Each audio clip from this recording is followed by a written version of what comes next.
Hariom everybody. We are on verse 252, or is it 253? My bookmark is on 252. Yeah, that's what I thought. And the topic, we just completed the analysis of the Mahavakya Tat Tvam Asi. Tat Tvam Asi. That thou art. You are that, or that thou art.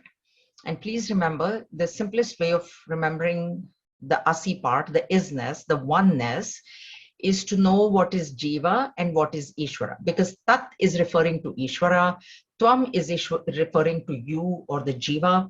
So what we have to take, first of all, we cannot take the direct meaning of the words. We have to take the implied meaning. And in the implied meaning, either you have to drop the meaning completely, or you add something to it, or you drop some and you keep some. And the third kind, and we saw the example of this, is that Devdatta, where the time and place were dropped and Devdatta was maintained. And that's how the oneness between the present day 20-year-old Devdatta was established with the past 2-year-old baby, which the person had seen. So Jiva, this the mathematical equation is the simplest. Jiva equals pure consciousness plus avidya. Ishvara equals pure consciousness plus Maya. What needs to be dropped is avidya and Maya. What needs to be retained, what needs to be kept is pure consciousness. Then you can see the oneness between Jiva and Ishvara. Then and then alone can the oneness be established. But Shruti is saying it, and so it is true. And that's the analysis that we have seen. I told you, I have not seen, unless it appears in Aitareya Upanishad, Pradyanam Brahma appears, and then Pradyanam Brahma is analyzed. But in all the Prakaran Granthas, if any Mahavakya is taken up for analysis, it is Tattvamasi. So in Tattvabodh also it was there, and in Vivekachudamani also is there. So generally Tattvamasi is taken up, but the same principle will apply to all other Mahavakyas as well. And the way to reach this oneness, the way to realize this oneness is through meditation. So the next topic that is coming up is attitude in meditation. And after this, a very important topic comes up, which is aids in meditation, like how to go about meditating. So we were on in attitude in meditation from 250 onwards. So the first 250 is that discarding the not self. So if you see that, and that what that means is atyashramastha, as pointed out in Kaivalya Upanishad. So discarding the not self, because your grahastha, you are a brahmachari, that is the not self. You are a grahastha, that's the not self. You are a vanaprastha, that is also not self. Because the not self is the body, and all these ashramas are belonging to the body. You are a student, the body is a student, the body is a grahastha, the body is a vanaprastha. So when it is said discarding the not self, it means discarding all these. So in the seat of meditation, you must be completely devoid of these thoughts. I'm a student, so I've got exam, then the thoughts will come. I've got an exam to write. I'm a father or a mother, then the thoughts of the children will come. And that's why this is recommended. When you sit in the seat of meditation, you have to try and be a nobody. That's what it is. And then negate the illusory body, because already the Viveka, the discrimination was explained. Bhagavan has explained to us in detail how we cannot be the Panchakoshas. Each sheath by sheath he has explained to us. So by now there should not be any doubt in our mind about us not being the body. There should be no doubt. We may not know what we are, but please do not consider yourselves to be the body. If after so much 250 verses, then there's a problem. Then Bhagavan, oh Lord, then only yes, oh Lord, only help us then. You may not have realized it, okay, but at least intellectually you must have the faith that no, I cannot be this body.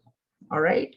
And then he gave examples of all the modifications of mud. An example from Chandogya Upanishad, all the pots are nothing but mud. That way, all the jivas are nothing but Brahman. The Jagat as well as the body is coming from Brahman alone, and there is nothing other than Brahman. Okay, and now we were on 252. Nidra kalpita desha kala vishaya jnatradi sarvam yatha mithya tadvidvadiha, no, sorry, mithya tadvat mithya tadvadihapi jagrati jagat swatnyana karyatvatah yasmadevamidam sharira karana pranahamadhyabhyasat tasmat tatvamasi prashantamamalam brahmadvayam yatparam. Just as the place, time, objects, knower, etc. in a dream are unreal, so too is the world we experience in our waking state, which is due to our own ignorance. Since the body, the organs, the pranas, the ego, etc. are unreal, thou art that, the serene, the pure, the Supreme Brahman, the non-dual. So once again, this is the attitude that we need in the seat of meditation. All right.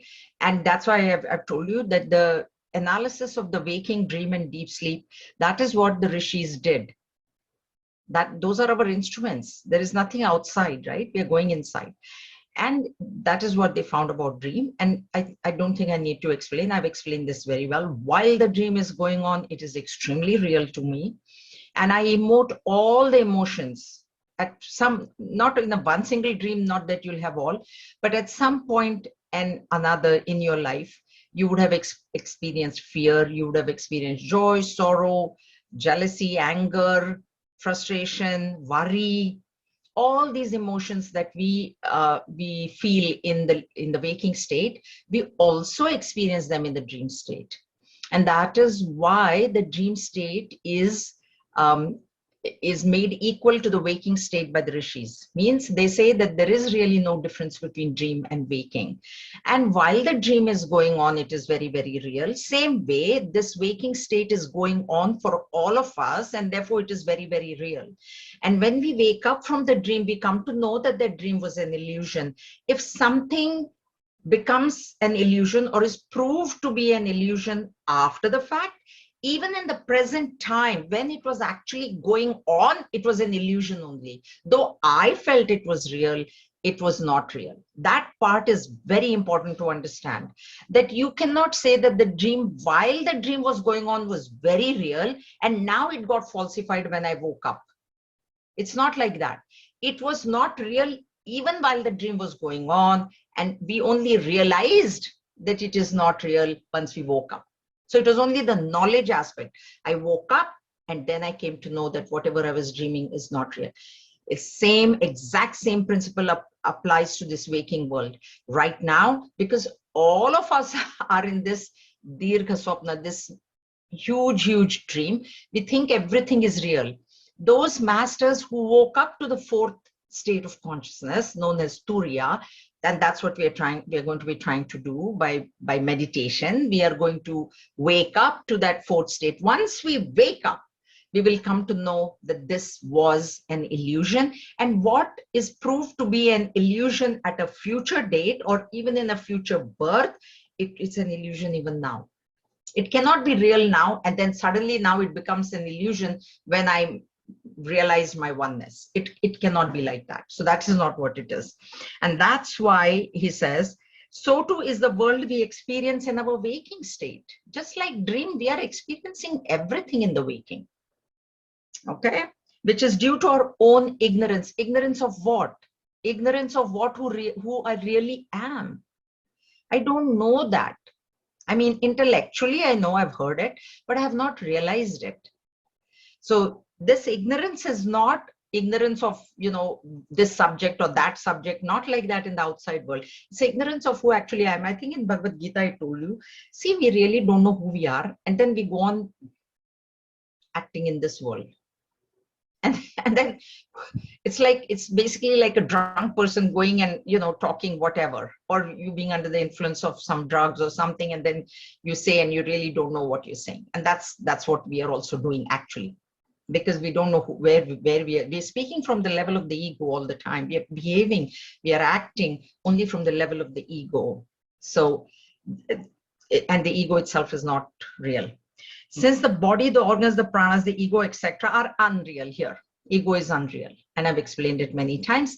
It's a reflection. It has a double dependency. It is dependent on the medium. It is dependent on the object. Whatever is dependent cannot be real. It is not Swayam Siddha.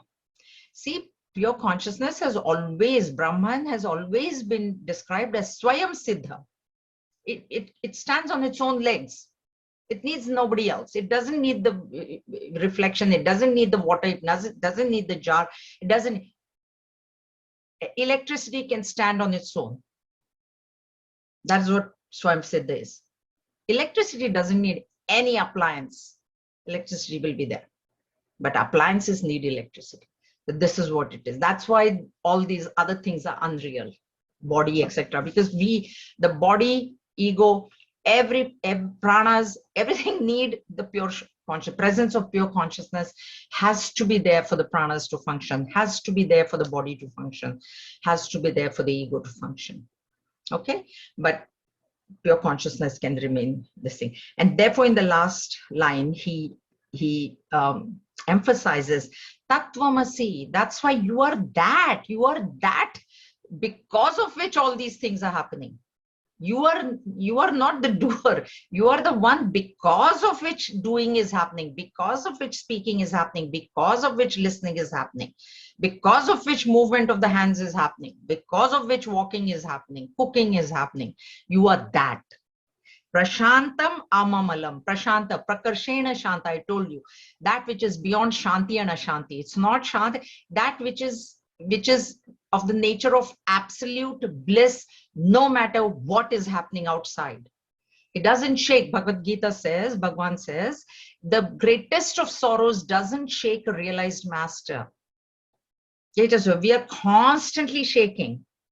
We get upset, right? When things happen, that at least in that, as a seeker, I told you, we are at the level of the mood. So as a seeker, okay, we are getting upset. We should also get upset for those people whom we don't know, like those ones who are affected by the floods now. Then at least you are not at the level of the ego completely. You're not at the level of the pure consciousness, but don't at least remain. Ego is the one that will say, I have no family. My family is safe. Whatever happens in BC, let it happen, rains. That is ego. That at least as seekers, we must never say like that. We must get upset about those things. Oh, I'm so sorry that the cattle got killed. I'm so sorry that so many people have had to vacate their houses. They had no food. We should feel bad for those things. Then we know that we are not functioning from the ego alone. Okay, we are still at the level of the ego because we are giving it reality, but at least there is some goodness in that reality. Instead of saying I don't care. Why? Because I have no friends there. I have no family there. My family is safe. That shouldn't be the attitude. Amalam, I've told you this, without any dirt, because there is nothing else. Brahma advayam yat param. This Brahman is advayam. There is nothing, advayam, one without a second. We have seen all these words before. Yat param, supreme on two counts. One thing is, it is self, it is not, it is the causeless cause. So it is, that's it. There's nothing, you cannot go beyond Brahman thinking, oh, what is the cause of Brahman now? There is no cause for Brahman. That's one reason. Other reason is it's a point of no return. So there is nothing beyond it, and it's the subtlest. So that's why it becomes Yat Param, Paramam, supreme. Okay, we have heard all these words before. This is just a reminder for us, the attitude, and then Bhagwan will go to AIDS. Yatra bhrantya kalpitam tad viveke tattanmatram nai.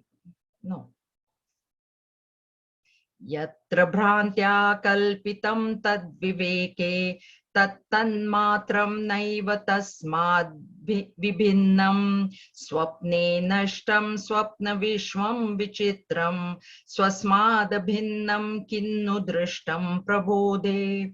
That which is wrongly supposed to exist in something is, when the truth about it is known, recognized as nothing other than the substratum and not at all different from it. The pluralistic dream universe appears and subsides in the dream itself. On waking, does it appear as something different from one's own mind? We have seen the rope and snake example many times. The substratum for the snake is the rope. The mirage waters, the substratum for the mirage water is the sand. Substratum for a movie is the screen. And what is the substratum for the dream then? The substratum for the dream is our own mind. I told you, dream is where the screen is the mind, the dark theater is the deep sleep, and the vasanas in the mind are being projected on the screen of the mind by the mind, on the mind. It is by the mind, on the mind. Everything is mind alone. And you're seeing also with your mind only because your eyes are closed. So how do you know the dream? How are you seeing it?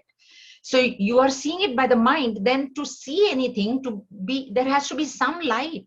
What is that light in which you are seeing the dream projected by the mind, on the mind, seen by the mind? Is Brahman, is pure consciousness. So the substratum is the mind. So when you wake up, then you say, oh, what was the dream tiger? My mind. Where did I see the dream tiger? Oh, in the forest. What was the forest? My mind. Who got scared? My mind got scared. Who ran away? My mind ran away, because even I didn't run. I'm in the bed only now in dream, but my mind started running. So everything is being done by the mind in the presence of pure consciousness, because mind cannot function without the pure consciousness. So this is, when you wake up, you come to realize that everything was my mind only. Was there a real tiger there? No. Was there a real forest there? No. Was I really running? No, but I was running. I did see myself running. So everything is a play of the mind. And therefore, obviously, the tiger was the mind. Nothing was different than the mind. Tiger was the mind, forest was the mind, screen was the mind, running was the mind. Everything was mind only. That way, this pluralistic world that appears to be all different, you will come to recognize it as being nothing but the substratum, because it is a superimposition on the substratum. If you go to the snake and rope example, you see the snake. What is the snake? Snake is nothing but the rope. Once the light is turned on, what do you see? Rope. So what was it? It merged into the substratum.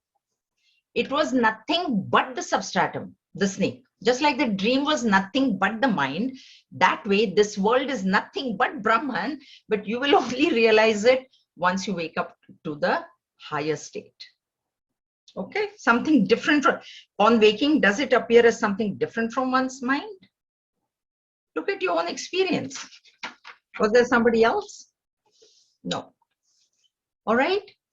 Now we go to aids to meditation, 254 to 266. I was thinking about these verses, and I remembered that my first exposure to Vivekachudamani were these verses, because when I was doing the Dharma Seva course in 2001, so what, 20 years, 19 years? Wow, time flies. It was 2001. Swami Tejwamanji was doing a Dharma Seva in California. It was a 1-month course.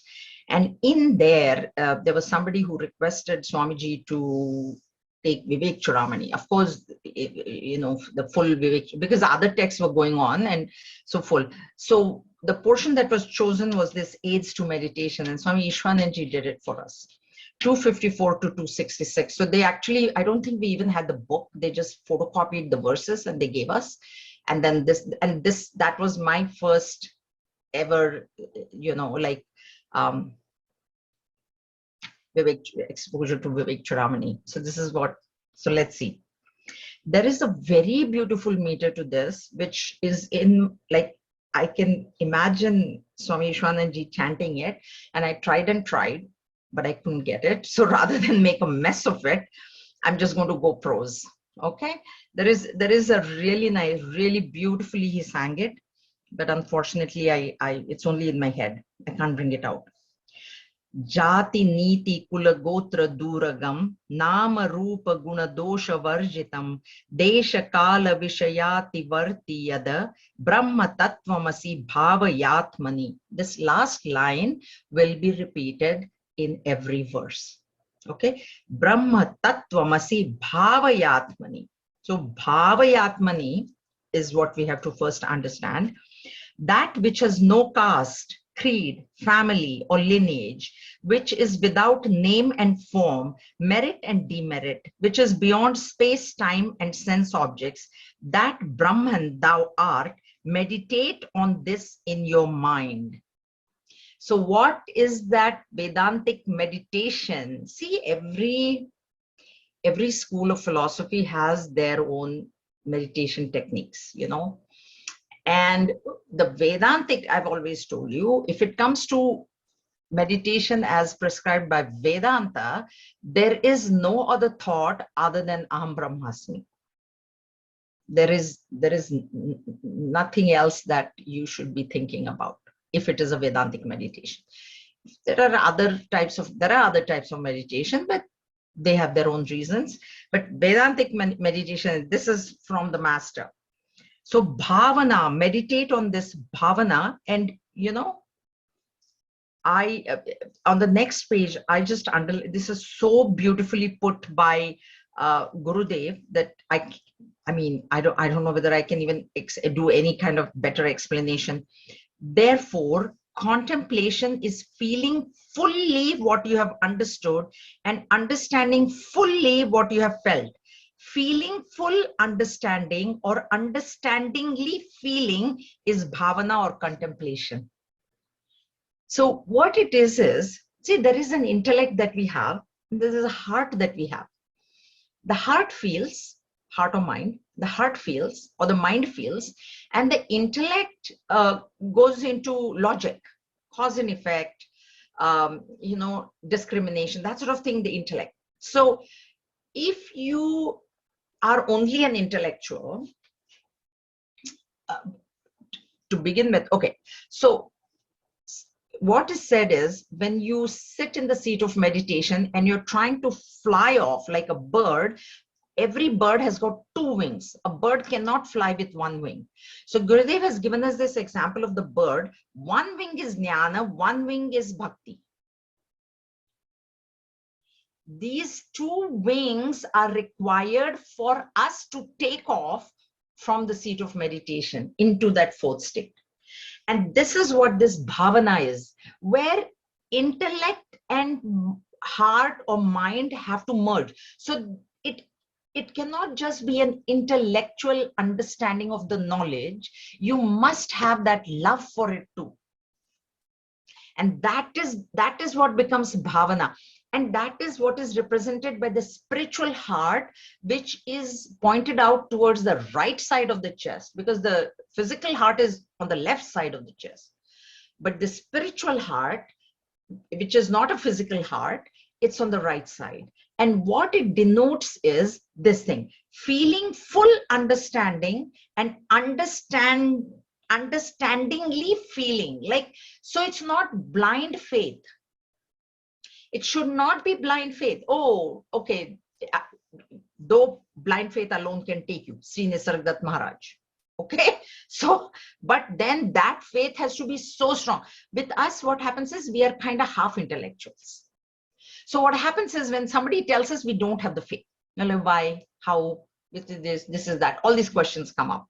So either you completely negate intellect and be like Nisargadatta Maharaj, and his guru told him, Soham, you are that. He said, okay, fine, nothing else matters. My guru told me it is very real.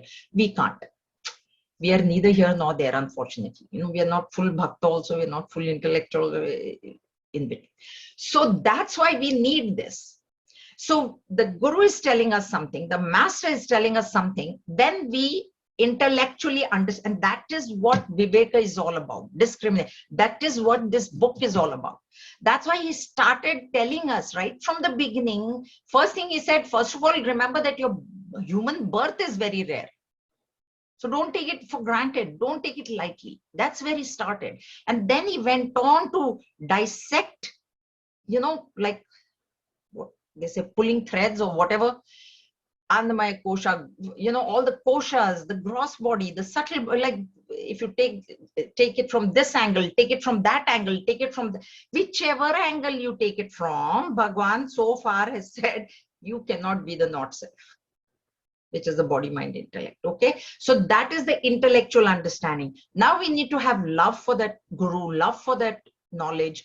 And when both these come together, then you are ready to fly off. You're ready to take off. That is what bhavana is. So meditation has to be done with bhavana.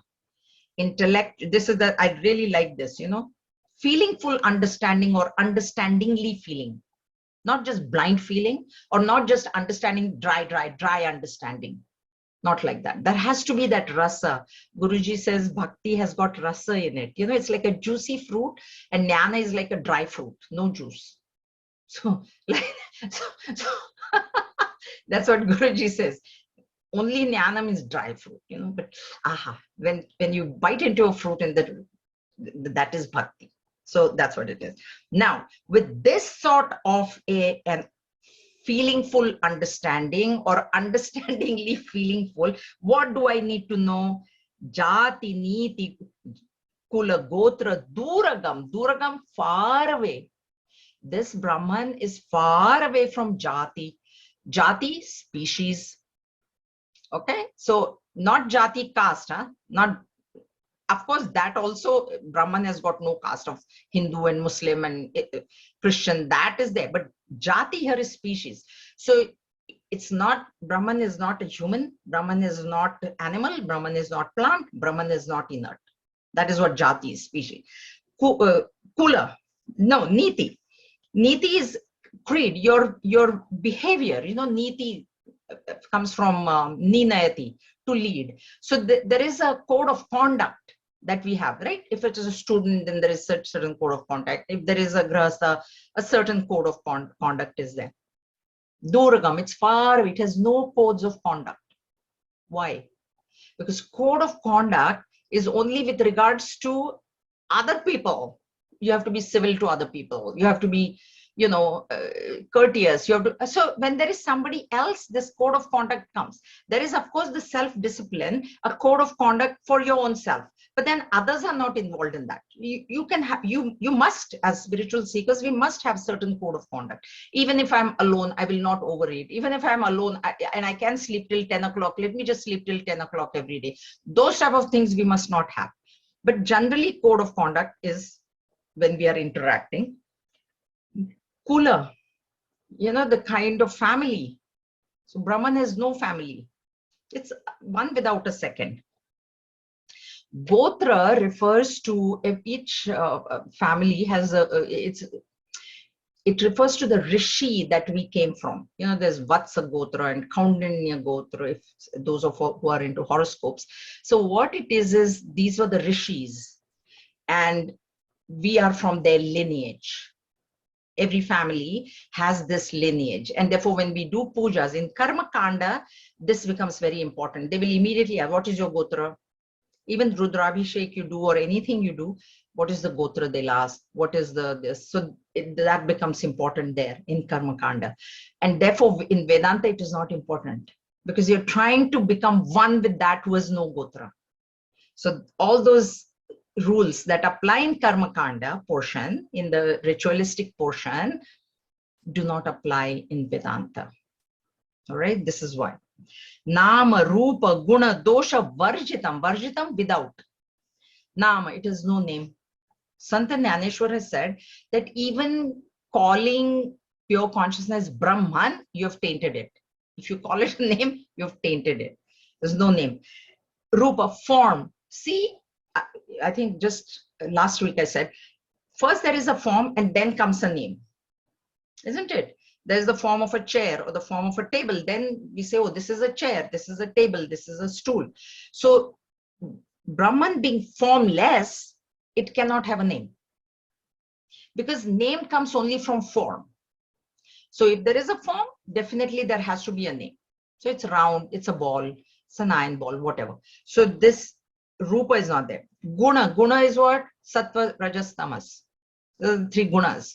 They are not there in Brahman. Right? We have seen all these points, but this guna dosha, it is a defect.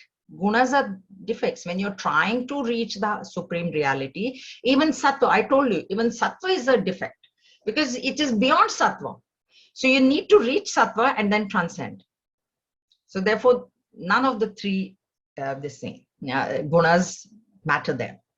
Desha, kala, vishayati, vartiya, the desha, space, kala, time, vishaya, objects. So it is not limited by space, time, and objects. What is this? See, this limitation is there for the not self. So we have talked about this also. So space, limitation of space means what? When I say I'm in this room and I'm not in the bedroom, there is a limitation of space. Time, I was born on this day and then at some day I will die. So that is a limitation of time, because I think I'm limited by time, right? Because I was born on this day and before that I think I was not there. And now I'm here, so I'm not somewhere else. I'm not in India or I'm not in the other room or whatever. So it's the time. And object is where I am here, so there cannot be any other object in this space. That's a limitation of objects. So space, and therefore Brahman or pure consciousness always see, Purnam word is there. Purna, it's said, it's Purnam. We chant the verse Om Purnamadam Purnamidam Purnat Purnamudachyate Purnasya Purnamadaya Purnayavavashishyate. So this is Purna, that is Purna, and when you take Purna is full. This is full, that is full, and when you take the full out of this, out of that, means when you take the full out of the full, what remains is full. That is the literal meaning of translation of that verse. It is from Ishavasya Upanishad. And what it means is this world is also full and Brahman is also complete. This is how it should be understood. And when you take the world from away, does Brahman become less? No, Brahman doesn't become less. Now, why is the world full and Brahman full? If you take our example of snake and rope, you will see the snake exactly the length of the rope. If the rope is 5 feet, the snake also will be 5 feet. If it is 10 feet, the snake also will be 10 feet. So if Brahman is the substratum, then whatever is projected, superimposed onto Brahman is exactly the same size. And that's why it said that is complete, means Brahman is complete, and this world that you see also is complete, indicating that it is a superimposition on Brahman, Purnam. And then when you remove this world, when you remove this Purna from that Purna, does that become less? No. That remains Purna only, indicating that this world is nothing but a superimposition. It's an illusion. This is what this is. Desha, Kala, Vishayati, Vartiyada. That which is beyond the purview of space, time, and objects. That is what I am. Brahma Tattvamasi. It is not to be said there is somebody over there who doesn't have any jati and niti and kula. No. That is what I actually am. I have no species. I'm not a female. I'm not a male. I'm not a human. I'm not an animal. That's why I said when you sit on the seat of meditation, you have to be a nobody. I'm not a father, I'm not a mother, I'm not a teacher, I'm not a student, I'm not a whatever. All right? This is what should be in the seat of meditation. But let me tell you something. This is a very high level meditation, okay? So don't get daunted by it. Those who are not meditating, and I'm in one of them, just try to sit quietly for 5 minutes without doing anything. Those who are Rajasic, that is extremely essential. Extremely. Just sit. What we have to do now, because we have come into this knowledge, we have to do things which will create a vasana for our next birth. Okay, so we have to now get habituated to sitting in this life so that in next life we will be able to sit starting at an early age. Just sit quietly. Take it as a self-discipline. Take it as a sadhana, a self-effort that, you know, whole day, constantly I have a to-do list. Constantly. Right? So for 5 minutes, I'm going to forget that to-do list, keep it aside and just sit. Take 5 minutes for your own self. And this is how you will create. See, japa also, mind wanders. So I had asked my acharya, I said, you know, mind wanders, should I even be bothered doing japa? And he said, yes, you should, so that you will create vasanas for your next life. So what happens is now it's like, oh, I cannot go to bed unless I have done a little bit of japa. That's where I am at now, right now. I can't sleep. It's like flossing. Let me tell you this. When I first went to the dentist over here, and in India, coming from India, the idea of flossing was not there. So that hygienist said to me, for 1 month, you floss for my sake. She said, and here's a floss. I flossed for 1 month and I'm an addict to flossing now because I cannot fall asleep. So that is that vasana now I created. In that 1 month, she created a vasana for me. Means not that she created, she told me, and I followed her advice and I created a vasana for myself. Now I cannot do without that. This is how we have to create good vasanas in ourselves. So to create the vasana of meditation in some future birth, start sitting 5 minutes right now. So, and then if your mind, you can think of these verses. I wish I could really give you the tune because it's really beautiful. But every time I try to do that, I just go off meter. So I'm not going to try, but I'm telling you. So if anybody has the Vivekachudamani tapes of Gurudev, then Sharda Kumar would have chanted this. So if you want to go for these verses, then try that. But do you get the idea of this meditation? Because when you read this is high level. It is high level. I'm not saying, but we have to know the goal. We have to know the highest so that we can start preparing towards it. Okay. All right. Any questions? All the description we have heard before. Yat param sakalavaga gocharam vimala bodha chakshushaha shuddha chit ghana mana divastu yada brahma tattvamasi bhavayatmani. The Supreme Brahman, which is beyond the expression of speech, which is only for the eye of pure illumination, which is pure mass of consciousness, which is a beginningless entity, that Brahman thou art. Meditate on this in your mind. So bhavana, once again, understandingly feeling and feeling fully understanding. Yat param sakala vaga gocharam. Sakala vaga. So speech including all organs of action. So which is means beyond action. If organs of action cannot take you there, what can organs of action do is act. Karma. So indicating that which is beyond the purview, the pale of karma. Karma cannot take you there. Okay. So that is what I am. Actually, even right now I am that. But I don't recognize it. Which is only for the eye of pure illumination. Vimala bodha chakshushaha. We heard the word jnana chakshu in chapter 15. This is exactly the same thing. Bodha chakshu. A vision born out of the study of the scriptures. The vision which is telling you that the sun is not moving, even though you do perceive the sun actually coming up on the horizon. Okay, so that wisdom is what is going to take you there. It is not your own intellection, because it is beyond intellect. So your intellect is not going to take you there. You need to transcend the mind intellect, and with the third eye of wisdom, jnana chakshu, the wisdom born out of the studies. And then what is it? Shuddha, pure, once again, pure. Chit ghana, homogeneous mass of consciousness. Chit is consciousness, ghana, mass. and it's very, very pure. So it's a mass of what happens to us. And I'll tell you, when you read this, even when I read this, I sort of imagine like a cloud out there. That's the problem. You cannot imagine this outside of you. You need to imagine yourself to be that. I am that Shuddha Chitta Ganam, homogeneous mass of bliss. I'm not this limited. If Gurudev was there, he would have said miserable, sorrowful. Just how Gurudev would have said it. Worrying, crying. Oh God, tomorrow there's snow, by the way, Vancouver. Everything is salted. So now, oh, I'm not that. I'm not that. I am that.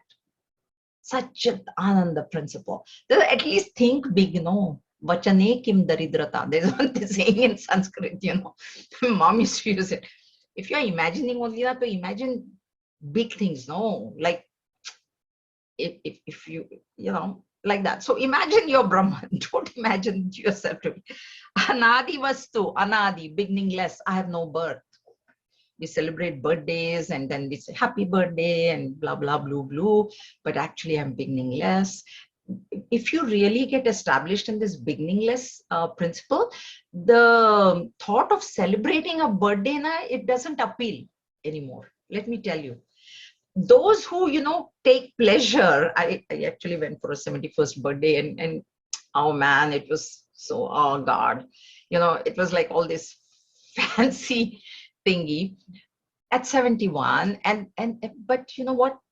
They don't have an idea, right? So if you really think yourself to be eternal and beginningless, then what's in a birthday? It's like any other day, right?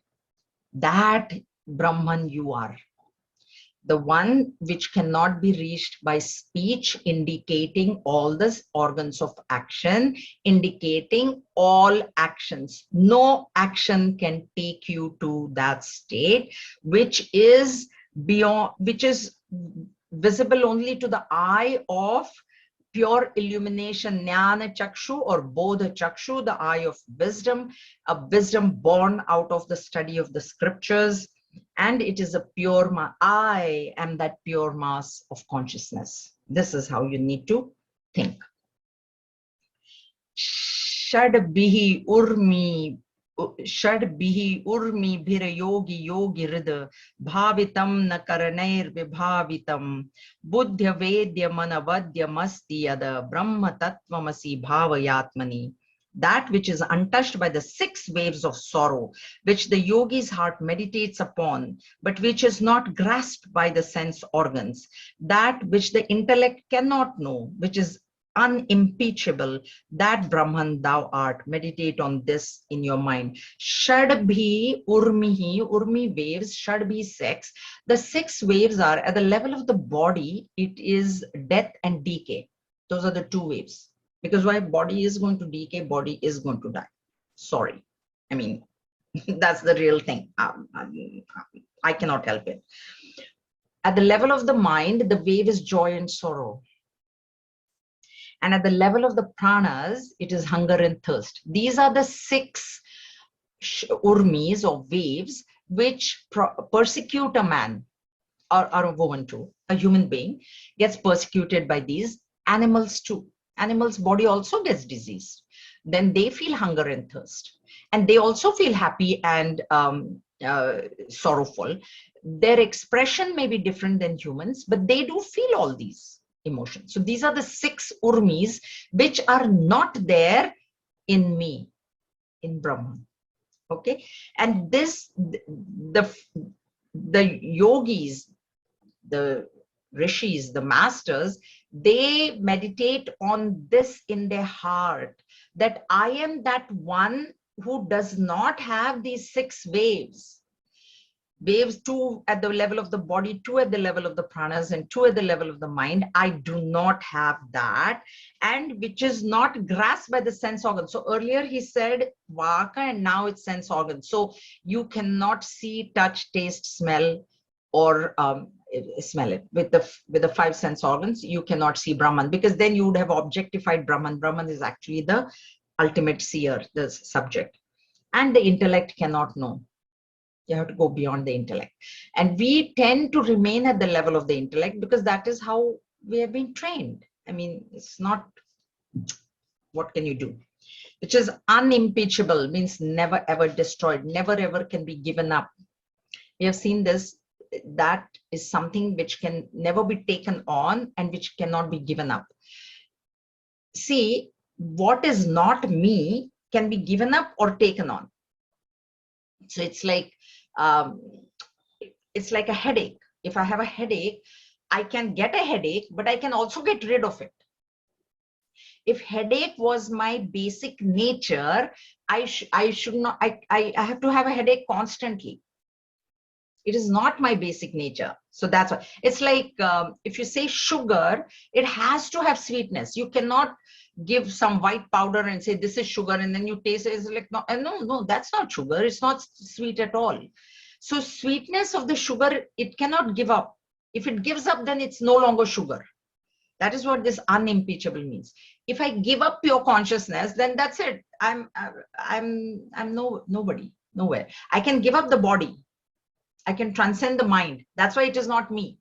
I can give up the ego. That is why it is not me. Ego, we forget.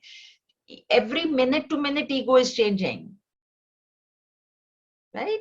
I'm a speaker. That is my ego right now. After this, I'm not going to be a speaker. I've given up this ego of the speaker. So how it will be real? If the ego of being a speaker is real, constantly I should be speaking only, like speaker only. But I'm not. I'm not. That also should tell you that it can't be me. It can't be me. I am unimpeachable. Nothing. It cannot be given up. And this is what, these are the sort of thoughts. So you need not remember all these. Remember one. If you're sitting in the seat of meditation, a practice of meditation, I would say, remember one of this, or remember, okay, I am not the body. Remember this, I don't have any disease, hunger, thirst, joy, sorrow. Bhagavad Gita will, Sukha Dukhe Same Kritva. You can even remember that in the seat of meditation. I will equalize these two. Pairs of opposites, if you can manage to equalize them, great step, great spiritual evolution. Okay.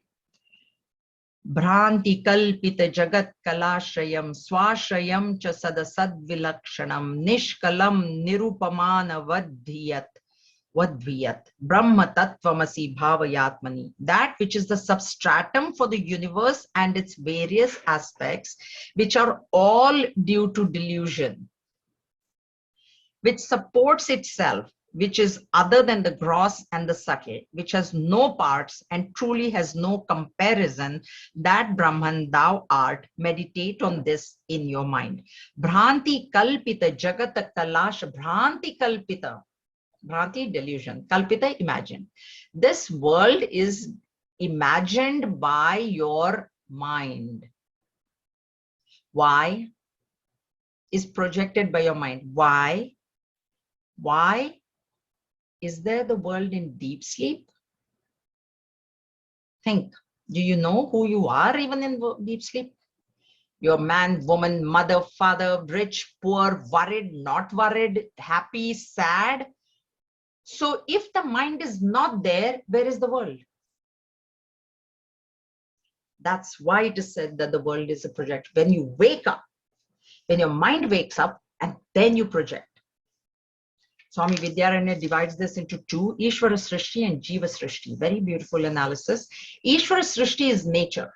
So sun rising, and nothing is wrong in Ishvara Srishti. Think about it. Seasons come, seasons go, sun rises, sun sets, rains come, fall, snow comes, sun comes. Everything is going as per, Ishvara's will, command. Taittiriya Upanishad says all these forces, phenomenal forces, they are as though afraid of the creator. And does the wind say, I'm tired now. I want to sit down and rest. What will happen to us? The wind dare not say. It says that the wind blows out of fear. The sun shines out of fear. Taittiriya Upanishad you study. So there's nothing wrong in it. But I set up a relationship with the world. considering the world to be real. You cannot have a relationship with something which is not existing. You cannot have a relationship with, I don't know, think big, the $1 million that I won in the dream last night. I cannot have a relationship with it. I cannot. It's false. I know that. That's why. But if I think that that lottery is real, of course, and that's what I've done. So what I say, I don't like rain. I don't like snow. Jiva Srishti. So the mind is a projection. That's why in in Mahabharata, Yudhishthir and Duryodhan, I don't know which class, one of the classes I told this, they were both told, Yudhishthir was asked to go find somebody who is bad in the kingdom, and Duryodhan was told to go find somebody good in the kingdom. Both of them came back. Duryodhan said, there is not a single good person in this kingdom, whole kingdom. He could not find anybody. And Yudhishthir came and said, you know what, there is nobody bad in this kingdom. Everybody is good. So when you are good, you will project good out. You're, whatever you are, you're, even when we are happy, don't you think, so nice, so nice. And when you're not happy, then everything seems wrong. Think about it. So world is a projection of the mind. And this is why it is said, Bhranti Kalpita Jagata. In delusion, what is the delusion? I don't know who I really am. That is the delusion. That's what Arjun did. He got deluded, thinking of him. What did he project? I'm going to kill my grandfather. I'm going to kill my guru. Projection. He projected. So this is what we do. And then Swa Ashrayam cha Sad Vilakshanam. Jagat Kala Ashrayam. So the Ashraya, the substratum of the Jagata is me. That's why. Kaivalya Upanishad also, because it's a meditation thing. That's where it comes. Kaivalya Upanishad. That's where I remember it from. So this world is Bhranti Kalpita by the mind. Okay. So in delusion, the mind is projecting the world. But the point is, who is the substratum of the mind? Brahman. And therefore, this world is ultimate substratum of the world is the Brahman, because without Brahman, mind cannot exist. And without mind, the world doesn't exist. And we see that in deep sleep, that there is no world for us. No matter what, it could snow to the hilt when I'm in deep sleep, and nothing is going to affect me, because it doesn't even exist for me until I wake up and then see, and then I get worried or whatever. Okay, so the ashraya for the world is Brahman. And what is the ashraya for Brahman? Swa ashrayam, swayam siddha, independent. It doesn't need any substratum. It does not have any support. It doesn't need that support. It is a support of its own self. Like electricity just stays of itself. No need of appliances. So swa ashrayam, sad vilakshanam. It is sat asat vilakshanam. It is different from sat and asat. See, if you say it is Sat, then Sat, Asat are again pairs of, it is one pair of opposite, true and false. That which is the ashraya of both the truth and the false. Like I've explained to you, Prashanti. There is Shanti and Ashanti. When there is Shanti, there is no Ashanti. And when there is Ashanti, there is no Shanti. What is Prashanti? Prashanti is the one that tells you that there is peace, and also at the same time, or at a different time, tells you that there is no peace. So this is what Sat Asat Vilakshanam means, the substratum of both Sat and Asat. Okay. Nishkalam. Okay, we'll stop here and we'll continue next time. Are there any questions? All these ideas we have talked about in either in this same book or in different books. These are the aids to meditation. Okay, this is how meditation should progress. But like I said, even if you can't remember all of it, at least one or two of it, if you remember, then it'll help. All right.